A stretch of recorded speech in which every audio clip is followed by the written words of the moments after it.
Today on WBTV, it is the 1 year anniversary since Avengers Endgame come out. So we're going to be talking about the impact of this movie on movies in general and on the Marvel Cinematic Universe, what we've seen since this movie, and what our opinion still is on this movie. Has our opinion changed since our review a year ago today? And if you want to see that review, it will be in the iCard right here. So without further ado, let's get into the video.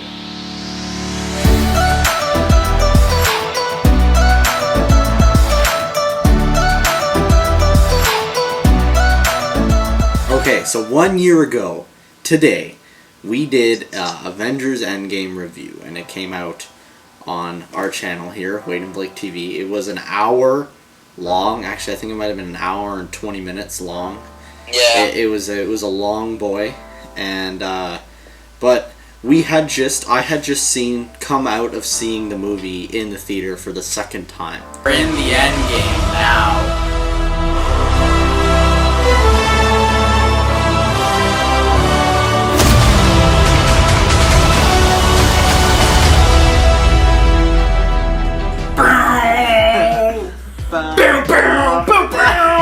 You know, we and Blake both saw it on opening night, and then I went back and saw it the day after opening night, and then I went back and saw it again a few weeks later. I have seen the movie twice now already. I've seen the movie twice. I've now watched it once at home. I bought it yesterday and watched it. And since we're in quarantine, I have plans to rewatch every Marvel movie all the way up to it, but you know that's gonna take a long tin right there. But so my opinion of it yesterday was it is still the same amazing movie that it is, and it doesn't 1 year later doesn't change the shock factor that some of the scenes in this movie has. By the way, spoiler alert, if we're coming into this, if you still haven't seen Endgame, there's going to be spoilers in this. But, you know, like when the sling ring happens, and it's on your left, or behind you. Or Mjolnir when Iron Man, or Captain America catches Mjolnir. Yeah, it's the same movie. It still holds up after a year. I mean, you also got to think about it. Like, even with time, I don't think time can hurt that movie because it has time on its side. That movie was the culmination of 10 years of build-up in the Marvel Cinematic Universe. So, and that's where another point that I had comes up is I've heard a lot of things about how everybody thinks this movie was overhyped. Way overhyped, and it wasn't. Everybody just thought it was good because it was overhyped. Well, see, that's the thing. The reason why those people think it was overhyped is because it's not like actual Marvel fans. No. Like, it's all the people that aren't fans of Marvel or aren't fans of the Marvel Cinematic Universe. Like, they're like, oh, who cares about it? Who cares about it? And all of stuff like that, who haven't watched all 10 years of the movies, right? Yeah, like, so, by itself as a standalone film, it's a good movie, but it's not amazing. The thing that makes it amazing is the 22 films leading up to it that make that film specifically an amazing combination of all these films and all these people coming together to make one movie to end the whole series. And that is the thing that makes it crazy, because that has never been done before. You know, like the ending of Star Wars was only 6. Well, now it's 9, but it was only 6. And yeah, they rebooted it. So Lord of the Rings was 4 or 3. Lord of the Rings was 3, 3-hour movies. Anyway, some number, but nothing ever gets close to even 10. Let alone 20 movies over 10 years. Yeah, 22 movies. Like, even the Harry Potter series, right? Yeah, it was 8 movies. 7 or 8 movies, yeah. So, I guess, getting into our opinions part, what does your opinion still stand on this film, the specific areas of this film? Has anything that has happened in this last year changed your opinions of this film? I mean, I haven't rewatched it, and I haven't really done research on it, but I mean, I still think it's a great film, and it's definitely distinctly an ending of an era and an ending of a time, and I guess an opinion that has changed from them is after we saw Avengers Endgame and we were super hyped and we did our hour review, I was excited to see what was to come. But we've been given and told what Marvel movies are coming next and the next few phases. Like, I'm not a diehard Marvel Comics fans. I'm just like fan of the MCU, right? So with all these characters and all these other side characters replacing characters and coming in, and the potential that Spider-Man, like, I'm pretty sure they wanted Spider-Man to take an Iron Man role in a leadership role type thing for the next stage or phase, but if Marvel can't even strike a better deal with Sony, that could go to hell. So it's just a little disappointing, I think, with the next phases. How the next movie we're getting is Black Widow, and it's been a year since Endgame, and we still haven't gotten that. And then Guardians 3 is going to be delayed, which is the one I was most excited for. There's also, they're introducing, like... There's Doctor Strange 2, which is Doctor Strange 2 is going to be okay, but, like, to be honest, the first Doctor Strange wasn't anything amazing. I was kind of just biased because I love Doctor Strange, but... It's the standard Marvel introduction of a hero film. Yeah. Like, all of them are the same. Captain America, Iron Man, Doctor Strange, Captain Marvel. If you compare them all together, they all pretty much have the same overarching plot line, every single one of them.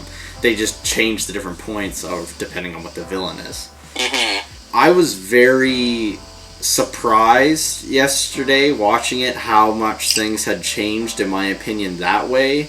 Like, when we watched it, you kind of got the feeling that Spider-Man is going to be the next big thing, but then, you know, not knowing that this deal was going to fall between Sony and Disney and Sony, and then it was going to drag on for months until Spider-Man actually finally came back into the MCU. And you, knowing what we know from Spider-Man Far From Home, which is the official end of the Phase 3? Or Phase 4? Phase 3 of the MCU, so everybody thinks Endgame is the official end, but Far From Home is technically the official end. And all you've learned about, like, you know, Tony Stark and the glasses that Spider-Man got from Tony, and which I totally forgot about, and I think they should capitalize on that, is the female Iron Man was in that movie, and as far as we know, that is not even a thought for Avengers Phase 4. Well, I don't think she's even, like, the female Iron Man at this point, because, like, wasn't there some weird thing that she got, like, bit by or hit by some alien thing? I don't know. They never explained that. I don't think that was ever a movie yet. But, like, there you go. That's an idea they could explore in Phase 4, but they're choosing not to, moving in a different direction. As well as the fact that Falcon was given Captain America's shield, and they're not supposed to be going over that. But then there was also, or they haven't mentioned yet that they're going over that. But then there's also some interactions that I forgot about that you see in this movie, that the fact that Gamora has gone missing at the very end, and Peter Quill is looking for Gamora. That's delayed now. Yeah, so that's going to be Guardians 3, and the fact that Thor has joined the Guardians for Guardians 3. So that's all set up for that movie, and like you said with Falcon and Bucky the Winter Soldier, both of them kind of being like Cap's friends and Cap's apprentices. That's another disappointing thing, is we will get to see that. Jump cut. Yeah, and that's another major disappointment I can agree on, is the whole Disney Plus Marvel thing, I think, is pulling away from... You know, they had Agents of S.H.I.E.L.D., the TV show, But Yeah, no, I mean, they also nobody had, like, watched that. they also had the Marvel Netflix series, Yeah. but that wasn't tied in with the cinematic universe. But Agents of S.H.I.E.L.D., like you said, it did tie in with the Marvel Cinematic Universe. So. And Disney Plus has all of its own problems right now that they're trying to deal with the whole. And as I said in the review, and what I still feel is, to me, the movie is different watching it by myself now because I watched it on opening night. The movie is not the same without the cheering and the screaming that happens on opening night. And that was what I kind of said in the review, that this movie is not just a standalone movie, it's more of an experience. And it's one of those movies that you have to go and see in the theater with other people to get the same experience from the movie than just watching it by yourself at home. It was the same thing, I thought, for Infinity War, but much more for Endgame. You know, the silence in the theater when everybody just started dusting at the end of Infinity War was like insane. You could sense the mood. You could sense the confusion of people. Like, Yeah. wait, what's happening? Wait, no. Yeah. And then everybody started screaming when Spider-Man disappeared, like, because you know everybody that loves became Tom a Holland. huge meme. Oh yeah. And that was the saddest moment ever. Like, I'm pretty sure he like improv that line too. Like, they just said say something sad, and it's like, Mr. Stark, please. I don't want to go, Mr. Stark. Yeah. And it was just like, ah. So. I mean, I got a T-shirt now that says "I don't feel too good," and it's like turned into dust. You know, that's what those moments have turned into. So I hope that Marvel can recover.